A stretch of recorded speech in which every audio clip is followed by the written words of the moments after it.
Apel siaga juga melibatkan seluruh unsur di Asrama Haji Sudiang Makassar untuk meningkatkan koordinasi panitia dalam memberikan pelayanan terbaik kepada jemaah calon haji. Peninjauan fasilitas asrama haji juga dilakukan. Jemaah calon haji yang akan diberangkatkan melalui embarkasi Makassar sekitar 7.200 lebih jemaah calon haji. 3.320 orang diantaranya jemaah calon haji dan petugas asal Sulawesi Selatan.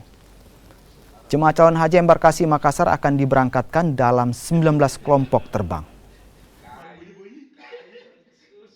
Acara apel siaga ini dapat lebih memperkokoh dan memperteguh para panitia dalam mempersiapkan pemberian layanan haji kepada calon jemaah haji tahun 2022.